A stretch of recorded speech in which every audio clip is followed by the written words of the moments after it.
Hey, you know what? Let's totally disregard everything that liberals and Democrats have been saying about Elon Musk and Doge and federal spending cuts and all that. And let's see what this Republican has to say.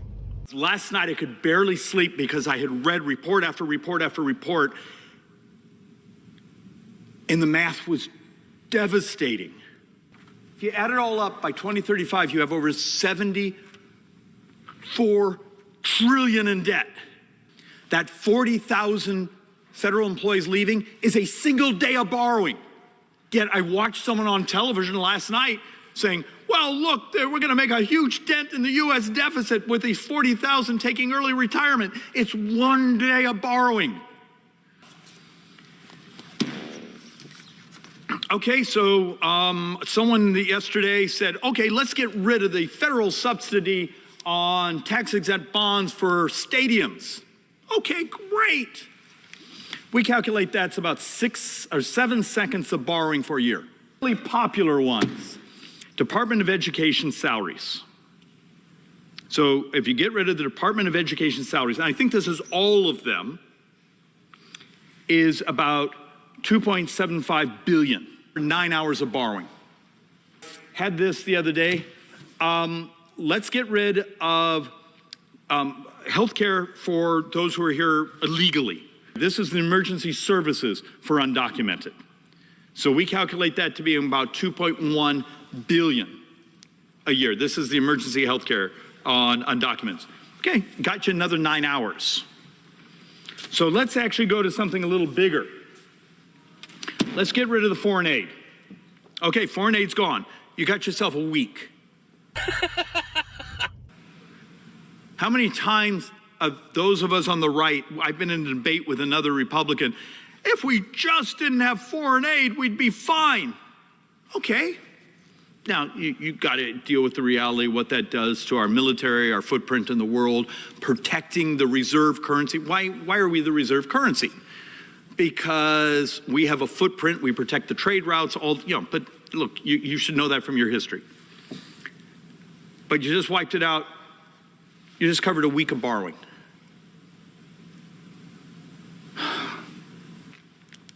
The famous pie chart. Everything a member of Congress votes on is borrowed money. Every dime of defense is borrowed money.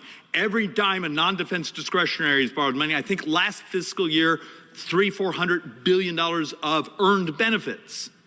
Now pay attention to what he says right here. So let's actually now have the other thing where I'm going to start to really make a couple of my brothers and sisters annoyed around here.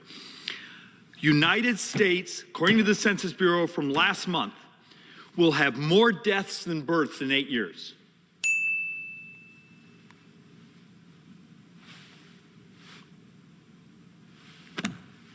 Not a single country in the world, and this is not just the United States, it's basically all the industrialized countries, and much of the world is way ahead of us in this almost dystopian collapse of there being young people. The other stupidity we engage in this country is we educate people in our fine universities, and we send them home to compete with us. Wall Street Journal today actually has an article on drug discovery and drug research and how fast China is basically competing with us now in new biologics and those things. And the basic premise is that we educated the very people that are competing with us because we sent them home because we're idiots. And yet I will get folks who will now, right now, pounding out texts saying, but I don't want foreigners in there. Do you want us to be able to pay your Medicare bills? Turns out, as an economist, you can't hit the number without a talent-based, STEM-based immigration system. You just can't. Because here's your problem. We built the models. So we're going to extend expensing for research and development, so we're doing things better, faster, cheaper.